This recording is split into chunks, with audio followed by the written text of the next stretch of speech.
आसा महला पंजवां। हब्बे थोक विसार, हिको ख्याल कर। झूठा ला गुमान, मन तन अर्प धर। आठ पैर साला सिरजनहार तू, जीवा तेरी दात। किरपा करो मुँह रहाओ, सोई कम कमाए।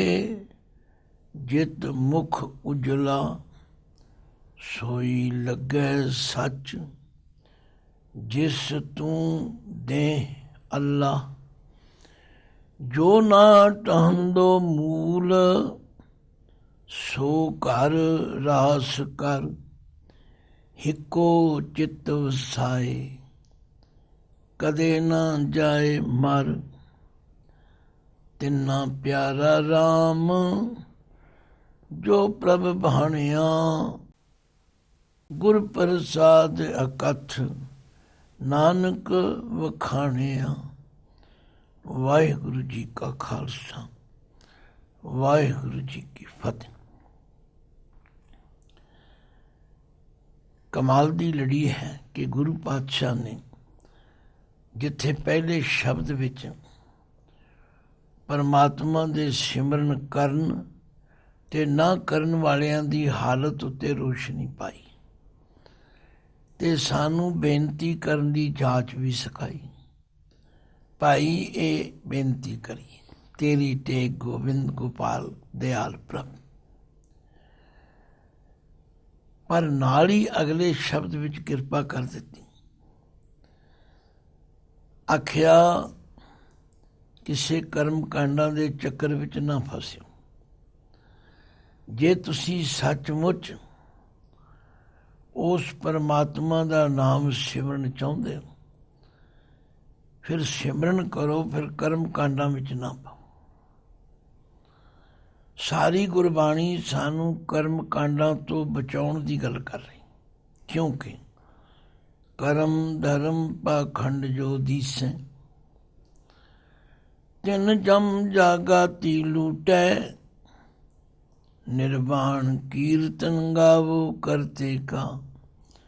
निमख सिमरत जित छूटै। देखो जपजी साहिब जी का पाठ बचपन तो करते आ रहे, तुसी भी करते हो, पर जदों जपजी साहिब की विचार की फिर समझ आई भी ये कारज किमें हो सकता।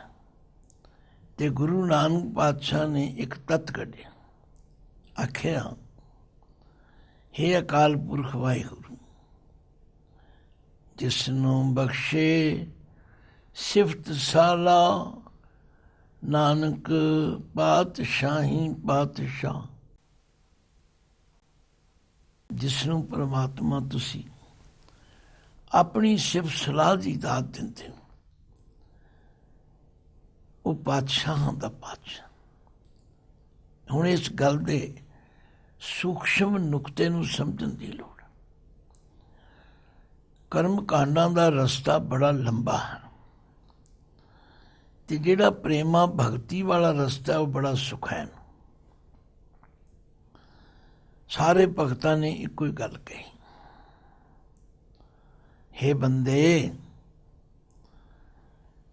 उस परमात्मा नूं हर वेले याद कर, कदे ना कदे ओदी कृपा हो जाए। कबीर जी तो बार बार कहते, फरीद जी तो बार बार कहते, बंदे गाफल ना हो।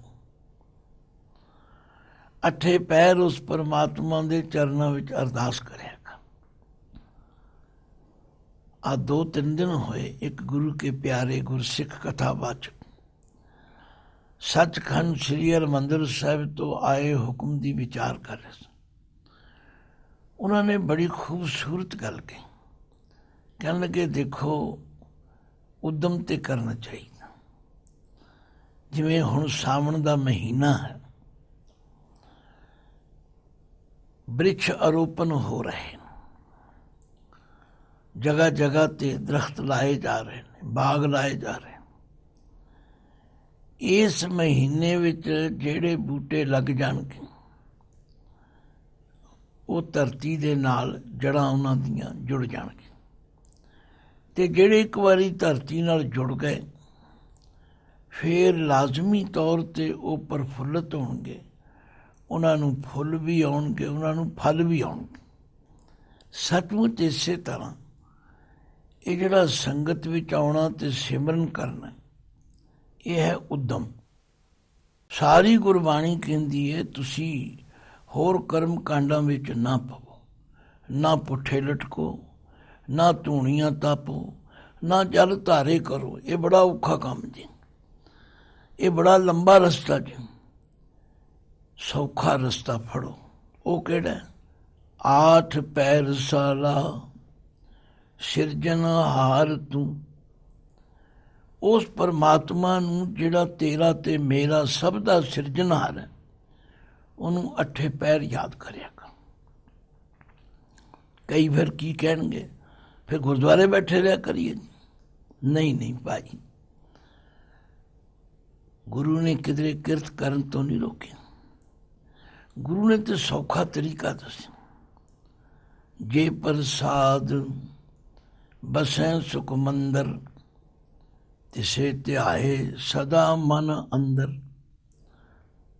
ਜੇ ਪ੍ਰਸਾਦ ਗ੍ਰਹਿ ਸੰਗ ਸੁਖ ਬਸਨਾ, ਆਠ ਪੈਰ ਸਿਮਰੋ ਤਿਸ ਰਸਨਾ। ਸਾਰੀ ਅਸ਼ਟਪਦੀ ਪੜ੍ਹ ਕੇ ਦੇਖ ਲਓ। ਜੇ ਪ੍ਰਸਾਦ ਦਾ ਅਰਥ ਹੈ ਜਿਹਦੀ ਕਿਰਪਾ ਦੁਆਰਾ ਤੈਨੂੰ ਸੋਹਣਾ ਘਰ ਮਿਲਿਆ, ਜਿਹਦੀ ਕਿਰਪਾ ਨਾਲ ਤੈਨੂੰ ਅਰੋਗ ਕੰਚਨ ਦੇਹੀ ਮਿਲੀ ਹੈ, ਜਿਹਦੀ ਕਿਰਪਾ ਨਾਲ ਤੈਨੂੰ ਇਹ ਛਕਣ ਛਕਾਣ ਦੇ ਪਦਾਰਥ ਮਿਲੇ ਨੇ, ਛਕ। ਪਰ ਪਹਿਲਾਂ ਉਹਦਾ ਸ਼ੁਕਰਾਨਾ ਕਰ, ਛਕਣ ਤੋਂ ਬਾਅਦ ਫੇਰ ਸ਼ੁਕਰਾਨਾ ਕਰ। ਕਿਉਂ ਜੀ, ਹੈ ਕੋਈ ਪੁੱਠੇ ਲਟਕਣ ਦੀ ਗੱਲ, ਕੋਈ ਧੂਣੀਆਂ ਤਾਪਣ ਦੀ ਗੱਲ ਇੱਥੇ ਕੀਤੀ? ਆਖਿਆ ਬੜਾ ਸੌਖਾ ਤਰੀਕਾ, ਆਠ ਪੈਰ ਸਾਲਾ। ਇਹਨੂੰ ਕਈ ਪ੍ਰੇਮੀ ਸਲਾਹੇ ਬੋਲਦੇ ਨੇ। ਮੈਂ ਬੇਨਤੀ ਕਰਾਂ ਕਿ ਕੁਝ ਮਾਤਰਾ ਐਸੀਆਂ ਨੇ ਜਿਹੜੀਆਂ ਅਰਥਾਤਮਕ ਨੇ, ਕੁਝ ਮਾਤਰਾ ਐਸੀਆਂ ਨੇ ਜਿਹੜੀਆਂ ਉਚਾਰਨਾਤਮਕ ਨੇ। ਜਿਹੜੀਆਂ ਉਚਾਰਨਾਤਮਕ ਨੇ ਉਹਨਾਂ ਨੂੰ ਛੱਡਿਆ ਨਹੀਂ ਜਾ ਸਕਦਾ, ਜਿਹੜੀਆਂ ਅਰਥਾਤਮਕ ਨੇ ਉਹਨਾਂ ਨੂੰ ਬੋਲਿਆ ਨਹੀਂ ਜਾ ਸਕਦਾ। ਪਰ ਉਹਨਾਂ ਨੂੰ ਅਰਥਾਂ ਦੇ ਜਾਣਨ ਲਈ ਸਾਨੂੰ ਸਮਝਣਾ ਪਵੇਗਾ। ਆਠ ਪੈਰ ਸਾਲਾ। ਹੁਣ ਅੱਠੇ ਪੈਰ ਦੀ ਜਦੋਂ ਗੱਲ ਆ ਗਈ, ਨਾ ਸਵੇਰ ਦੀ, ਨਾ ਸ਼ਾਮ ਦੀ, ਨਾ ਦੁਪਹਿਰ ਦੀ, ਨਾ ਕਿਸੇ ਪੈਰ। ਅੱਠੇ ਪੈਰ। ਚਾਰ ਪੈਰ ਦਿਨ ਦੇ ਹਨ, ਚਾਰ ਪੈਰ ਰਾਤ। ਤੂੰ ਦਾ ਮਤਲਬ ਹੈ ਪ੍ਰਾਣੀ ਸਲਾਹੁਣਾ ਕਰ। ਕਿਸ ਨੂੰ? ਸਿਰਜਣਹਾਰ ਤੂੰ, ਜਿਸ ਨੇ ਤੈਨੂੰ ਸਿਰਜਿਆ, ਬਣਾਇਆ। ਮਾਂ ਕੀ ਰਕਤ ਪਿਤਾ ਬਿੰਦ ਧਾਰਾ, ਮੂਰਤ ਸੂਰਤ ਕਰ ਅਪਾਰਾ। ਰੰਚਕ ਰੇਤ ਖੇਤ ਤਨ ਨਿਰਮਿਤ, ਦੁਰਲਭ ਦੇ ਸਵਾਰ ਤਰੀ। ਇਹ ਸਾਡਾ ਮੁੱਢ ਹੈ। ਮਾਤਾ ਦੇ ਰਕਤ ਤੋਂ, ਪਿਤਾ ਦੇ ਵੀਰਜ ਤੋਂ ਇਹ ਸਾਡਾ ਸਰੀਰ ਬਣਿਆ। ਪਰ ਇਹ ਬਣਾਉਣ ਵਾਲਾ ਕੌਣ ਹੈ? ਕਦੇ ਧਿਆਨ ਮਾਰੇ। ਆਖਿਆ ਉਹ ਸਿਰਜਣਹਾਰ ਨੂੰ ਅੱਠੇ ਪੈਰ ਯਾਦ ਕਰਿਆ। ਆਠ ਪੈਰ ਸਾਲਾ ਸਿਰਜਣਹਾਰ ਤੂੰ। ਤੇ ਉਹਦੇ ਅੱਗੇ ਹੀ ਅਰਦਾਸ ਕਰ, ਜੀਵਾਂ ਤੇਰੀ ਦਾਤ ਕਿਰਪਾ ਕਰੋ ਮੂੰਹ। ਮੂੰਹ ਦਾ ਮਤਲਬ ਹੈ ਮੇਰੇ ਤੇ। ਹੇ ਵਾਹਿਗੁਰੂ ਮੇਰੇ ਤੇ ਕਿਰਪਾ ਕਰੋ, ਇਹ ਮੈਨੂੰ ਦਾਤ ਬਖਸ਼ਣੀ ਕਰੋ। ਤਥਾ ਮੈਂ ਤੁਹਾਡੀ ਦਿੱਤੀ ਹੋਈ ਦਾਤ ਨਾਲ ਹੀ ਜਿਉਂਦਾ ਹਾਂ। ਇਹ ਸਰੀਰ ਵੀ ਤੁਸੀਂ ਦਿੱਤਾ ਹੈ, ਸਵਾਸ ਵੀ ਤੁਸੀਂ ਦਿੱਤੇ ਨੇ, ਇਹ ਧੀਆਂ ਪੁੱਤਰ ਪਰਿਵਾਰ ਵੀ ਤੁਸੀਂ ਦਿੱਤਾ। ਜੀਵਾਂ ਤੇਰੀ ਦਾਤ ਕਿਰਪਾ ਕਰੋ ਮੂੰਹ ਰਾਹੋ। ਹੁਣ ਪਾਤਸ਼ਾਹ ਕਹਿੰਦੇ ਪਿਆਰਿਓ, ਹੱਬੇ ਥੋਕ ਵਿਸਾਰ देखो ये बोली का अंतर है। असी सभ्य कहने, महाराज ने हब्बे कहा, अर्थां 'ਚ कोई फर्क नहीं। होर सारे थोक पदार्थां नूं भुल जा, पर पदार्थ देण वाले नूं याद कर। पर साडे विच इह कमी है कि दात प्यारी विसरिया दातारा। असी दाता नाल ते प्यार करते हैं। ये कोठी मेरी है, ये कार मेरी है, ये पुत्र मेरा है, ये मेरी स्त्री है, पर जिसने दिता है उन्होंने भुल जाना। गुरु अर्जुन देव पातशाह कहते प्यारिओ हब्बे थोक विसार। हुण विसार दे रारे नूं सियारी है, विसार के होर सारे पदार्थां दा ध्यान छड्ड के इको ख्याल कर, एक परमात्मा वल ध्यान कर। जिहड़े कर्म कांडी लोग या कर्म कांडां दा प्रचार करन वाले वो कहते जी ये क्यों ना करिए, ये क्यों ना करिए, ये क्यों ना करिए। वो उन्हां सारे कामां दा मकसद भी तो वही है। उत्थे सानूं एक खतरा है, वो किहड़ा है? कर्म कांड करन तो बाद बंदे नूं अहंकार हो जाता। ते साडे गुरु ने कहा तीरथ बरत अर दान कर, मन में धरे गुमान। नानक निफल जात ते ज्यों कुंचर इशनान। जिहड़ा चंगा काम करके उहदा अहंकार कर लिया, वो तो बिल्कुल उवें ही है जिवें हाथी डूंघे पानी विच नहा के बाहर निकलदा ते फिर अपनी सुंड नाल सुआह पा लैंदा। सचमुच ये जितने कर्म कांड ने ते किसी कर्म कांडी नूं मिल के देखो, हंकार ही हंकार। गुरुदेव कहते ने हब्बे थोक विसार, हिको ख्याल कर, एक मालक का ध्यान कर। झूठा ला गुमान, मन तन अरप धर। ये जड़ियाँ झूठियां चीज़ां ते झूठा तू अहंकार करदा, बंदा रह नहीं सकता। इसलिए पातशाह ने कहा दुनिया ना साला जो मर वंजसी, लोका ना साला जो मर खाक थी। वाह मेरे साहिबा वाह, उस परमात्मा नूं याद करेगा। इन्हां झूठियां चीज़ां दा गुमान करना छड़, और इन्हां दा गुमान भी झूठा है क्योंकि ये चीज़ां नाल निभण वालियां ने। झूठा ला गुमान। हुण इत्थे भी कई प्रेमी लाहे बोलते, नहीं ला लाना कर। जिमें उपर विसार कर वगैरह आ रहे हैं, इवें ही झूठा ला गुमान। ये झूठियां चीज़ां का झूठा अहंकार करना छड़ दे। मन तन अरप धर। हुण देखो अरप दे पप्पे नूं सियारी, धर दे रारे नूं सियारी। इनू अरपे नहीं पढ़ांगे, धरे नहीं पढ़ांगे। अरप धर, ये सब कुछ जो मालिक ने दिता है ये उन्होंने अर्पण कर दो। जिन्होंने किया उन्होंने कहता मेरा मुझ में किछ नहीं, जो किछ है सो तेरा, तेरा तुझको सौंपते क्या लागे मेरा। तो पातशाह ने कितना सुखैन तरीका दसा। हब्बे थोक विसार, हिको ख्याल कर। झूठा ला गुमान, मन तन अरप धर। आठ पैर साला, सिरजनहार तू। अठे पैर, ये गिणतियां मिणतियां ना कर। किनिया माड़ा फेरां जी, किन्नी वारी सिमरन करां जी, वो लोगों नूं सुभाव बन गया। पर भगत जी कहते ने याद रखो जिसनों कम पैण ते याद करते उन्होंने रोज याद करो। आख्या कबीर काम परे हर सिमरिए, ऐसा सिमरो नित अमरापुर बासा करो। हर गया बहोरे बित। ਭਗਤ ਜੀ ਦਾ ਇਹ ਸ਼ਲੋਕ ਬੜਾ ਹੀ ਦਿਲ ਨੂੰ ਟੁੰਬਣ ਵਾਲਾ।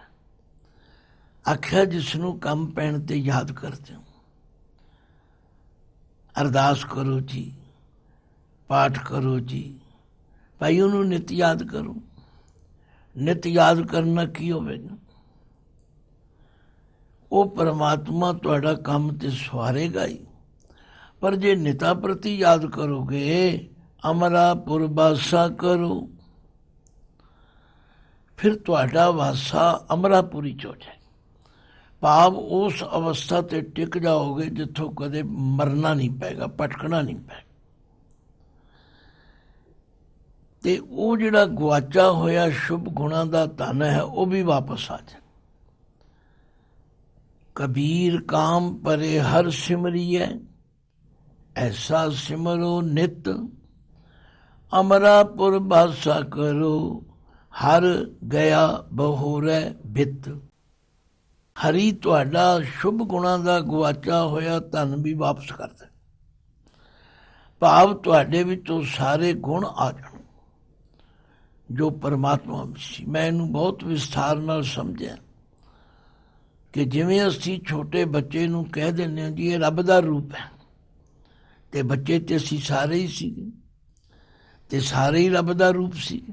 ਪਰ ਜਿਉਂ-ਜਿਉਂ ਵੱਡੇ ਹੋਏ ਤੇ ਵੱਡਿਆਂ ਦੀ ਸੰਗਤ ਕਰਕੇ ਉਹ ਸਾਰੇ ਗੁਣ ਗਵਾ ਬੈਠੇ।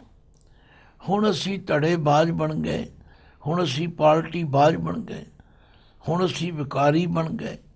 ਕਹਿਣ ਦਾ ਮਤਲਬ ਉਹਦੀ ਨਿਤਾ ਪ੍ਰਤੀ ਜਿਹੜੀ ਯਾਦ ਹੈ ਨਾ, ਉਹ ਸਾਨੂੰ ਉਹਦੇ ਵਰਗਾ ਬਣਾ ਦੇ। ਹੱਬੇ ਥੋਕ ਵਿਸਾਰ, ਹਿੱਕੋ ਖਿਆਲ ਕਰ, ਝੂਠਾ ਲਾ ਗੁਮਾਨ, ਮਨ ਤਨ ਅਰਪਦ ਹਰ, ਆਠ ਪੈਰ ਸਾਲਾ ਸਿਰਜਣਹਾਰ ਤੂੰ, ਜੀਵਾਂ ਤੇਰੀ ਦਾਤ ਕਿਰਪਾ ਕਰੋ। ਬਸ ਇਹ ਅਸੀਂ ਕਰ ਸਕਦੇ। ਅੱਠੇ ਪੈਰ ਅਰਦਾਸ ਕਰੀ, ਅੱਠੇ ਪੈਰ ਉਹਦੀ ਸਿਫਤ ਸਲਾਹ ਕਰੀ। ਫਿਰ ਪਾਤਸ਼ਾਹ ਦੂਜੇ ਪਦ ਵਿੱਚ ਕਹਿੰਦੇ ਨੇ, ਸੋਈ ਕੰਮ ਕਮਾਏ ਜਿਤ ਮੁਖ ਉਜਲਾ। ਯਾਦ ਰੱਖੋ, ਜੇ ਅਸੀਂ ਸਿਮਰਨ ਕਰਾਂਗੇ ਤੇ ਸਿਮਰਨ ਜਿਹੜਾ ਉਹ ਸਾਡੀ ਬੁੱਧੀ ਵਿੱਚ ਵਿਵੇਕ ਦੇਵੇਗਾ। ਵਿਵੇਕ ਉਹ ਸ਼ਕਤੀ ਹੈ ਜਿਹਦੇ ਨਾਲ ਅਸੀਂ ਹਰ ਚੰਗੇ ਮਾੜੇ ਕੰਮ ਦੀ ਪਰਖ ਕਰ ਸਕਦੇ, ਹਰ ਖੋਟੇ ਖਰੇ ਦੀ ਪਛਾਣ ਕਰ ਸਕਦੇ। ਬਸ ਫਿਰ ਸਾਨੂੰ ਸਮਝ ਆ ਜਾਏਗੀ ਕਿਹੜਾ ਕੰਮ ਕਰਨਾ ਤੇ ਕਿਹੜਾ ਨਹੀਂ ਕਰਨਾ। ਆਖਿਆ ਸੋਈ ਕੰਮ ਕਮਾਏ ਜਿਤ ਮੁਖ ਉਜਲਾ। ਉਹ ਕੰਮ ਕਰਨਾ ਕਰ ਜਿਸ ਤੇ ਕੀਤਿਆਂ ਤੇਰਾ ਮੂੰਹ ਉਜਲਾ ਹੋਵੇ। ਪੜ੍ਹਦੇ ਰੋਜ਼ ਜਿੰਨੀ ਨਾਮ ਧਿਆਇਆ, ਗਏ ਮਸ਼ੱਕਤ ਕਾਲ, ਨਾਨਕ ਤੇ ਮੁਖ ਉਜਲੇ, ਕੀਤੀ ਛੁੱਟੀ ਨਾਲ। ਸੋਈ ਕੰਮ ਕਮਾਏ ਜਿਤ ਮੁਖ ਉਜਲਾ, ਸੋਈ ਲੱਗੈ ਸੱਚ, ਜਿਸ ਤੂੰ ਦੇਹ ਅੱਲਾ। ਕਈ ਵਿਦਵਾਨਾਂ ਨੇ ਦੇਹ ਅੱਲਾ ਇਕੱਠਾ ਵੀ ਕਰ ਦਿੱਤਾ, ਪਰ ਨਹੀਂ। ਹੇ ਅੱਲਾ, ਹੇ ਵਾਹਿਗੁਰੂ, ਸੋਈ ਲੱਗੈ ਸੱਚ, ਉਹੀ ਸੱਚੇ ਮਾਰਗ ਤੇ ਤੇਰੇ ਸੱਚੇ ਨਾਮ ਨੂੰ ਜਪਣ ਲੱਗਦਾ, ਜਿਸ ਤੂੰ ਦੇ ਅੱਲਾ। ਹੇ ਅੱਲਾ, ਹੇ ਵਾਹਿਗੁਰੂ, ਜਿਸ ਤੇ ਤੂੰ ਆਪ ਕਿਰਪਾ ਕਰ। ਲਓ ਤੀਜੇ ਪਦ ਵਿੱਚ ਪਾਤਸ਼ਾਹ ਕਹਿੰਦੇ, ਜੋ ਨ ਟਹੰਦੋ ਮੂਲ, ਸੋ ਘਰ ਰਾਸ ਕਰ। ਰਾਸ ਕਰ ਦਾ ਮਤਲਬ ਹੈ ਉਹਨੂੰ ਬਣਾਉਣਾ ਕਰ, ਉਸ ਘਰ ਨੂੰ ਕਾਇਮ ਕਰਨਾ ਕਰ ਜਿਹੜਾ ਕਦੇ ਢਵੇ ਨਾ। ਉਹ ਘਰ ਕਿਹੜਾ? ਉਹ ਹੈ ਪਰਮਾਤਮਾ ਦਾ ਘਰ। ਉਹ ਹੈ ਪਰਮਾਤਮਾ ਦਾ ਘਰ ਜਿਹਦੇ ਨਾਲ ਜੁੜਿਆ ਕਦੇ ਧੋਖਾ ਨਹੀਂ ਹੁੰਦਾ। ਆਹ ਜਿਹੜੀਆਂ ਦੁਨਿਆਵੀ ਜਾਇਦਾਦਾਂ ਨੇ, ਇਹਨਾਂ ਦੇ ਤੇ ਬੜੇ ਹੇਰ ਫੇਰ ਹੋ ਰਹੇ ਨੇ। ਇਹਨਾਂ ਨਾਲ ਤੇ ਬੜਾ ਹੀ ਬੰਦੇ ਨੂੰ ਕਲਪਨਾ ਪੈ ਰਹੀ। ਪਰ ਇੱਕ ਪਰਮਾਤਮਾ ਦਾ ਘਰ ਐਸਾ ਹੈ ਜਿਹੜਾ ਕਦੇ ਢਹਿੰਦਾ ਨਹੀਂ, ਜਿੱਥੇ ਕਦੇ ਧੋਖਾ ਨਹੀਂ ਹੁੰਦਾ। ਜੋ ਨ ਟਹੰਦੋ ਮੂਲ, सो घर रास कर, हिको चित वसाए, कदे ना जाए मर। हिको एक परमात्मा ਨੂੰ ਚਿੱਤ, ਚਿੱਤੇ ਤੱਤੇ ਨੂੰ ਸਿਆਰੀ। ਹੁਣ ਚੱਚੇ ਵਾਲੀ ਸਿਆਰੀ ਬੋਲ ਰਹੀ ਹੈ ਤੇ ਤੱਤੇ ਵਾਲੀ ਨਹੀਂ ਬੋਲ ਸਕਦੀ, ਕਿਉਂਕਿ ਉਹਦਾ ਅਰਥ ਹੈ ਸੰਬੰਧ ਚਿੱਤ ਵਿੱਚ। ਹਿੱਕੋ ਚਿੱਤ ਵਸਾਏ, ਇੱਕ ਪਰਮਾਤਮਾ ਨੂੰ ਚਿੱਤ ਵਿੱਚ ਵਸਾਉਣਾ। ਕਦੇ ਨਾ ਜਾਏ ਮਰ, ਜਿਹੜਾ ਕਦੇ ਮਰਦਾ ਨਹੀਂ, ਨਾ ਉਹ ਮਰੇ ਨਾ ਹੋਵੇ ਸੋਗ।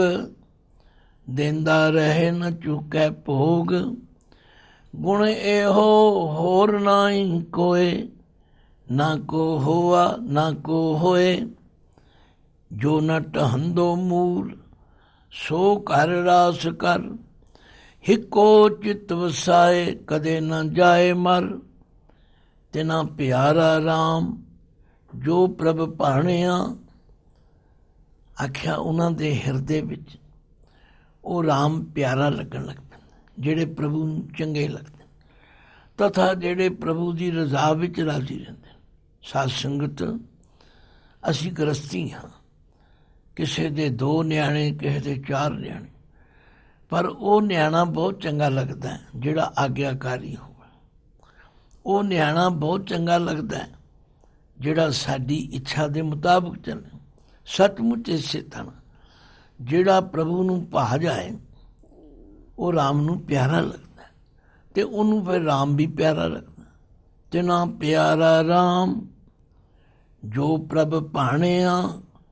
ਗੁਰ ਪ੍ਰਸਾਦ ਅਕਥ, ਨਾਨਕ ਵਖਾਣਿਆ। ਹੁਣ ਦੇਖੋ ਇੱਥੇ ਨਾਨਕ ਦੇ ਕੱਕੇ ਨੂੰ ਸਿਆਰੀ ਆ ਗਈ। ਨਾਨਕ ਕੱਕਾ ਮੁਕਤਾ ਵੀ ਆਏਗਾ, ਨਾਨਕ ਕੱਕੇ ਨੂੰ ਹੰਕੜ ਵੀ ਆਏਗਾ। ਤੋ ਕਿਰਪਾ ਕਰਕੇ ਇਹ ਧਿਆਨ ਵਿੱਚ ਰੱਖੀ, ਨਾਨਕ ਦੇ ਕੱਕੇ ਨੂੰ ਸਿਆਰੀ। ਨਾਨਕ ਨੇ ਗੁਰੂ ਦੀ ਕਿਰਪਾ ਦੇ ਨਾਲ ਉਸ ਅਕਥ ਪਰਮਾਤਮਾ ਦਾ ਵਖਾਣ ਕੀਤਾ। ਤੋ ਸਾਨੂੰ ਸਾਰਿਆਂ ਨੂੰ ਗੁਰੂ ਕੇ ਸ਼ਬਦ ਤੋਂ ਪ੍ਰੇਰਨਾ ਮਿਲਦੀ। 8 ਪੈਰ ਸਾਲਾ, ਸਿਰਜਣਹਾਰ ਤੂੰ। ਜੀਵਾਂ ਤੇਰੀ ਦਾਤ, ਕਿਰਪਾ ਕਰੋ ਮੂੰ। ਵਾਹਿਗੁਰੂ ਜੀ ਕਾ ਖਾਲਸਾ, ਵਾਹਿਗੁਰੂ ਜੀ ਕੀ ਫਤਿਹ।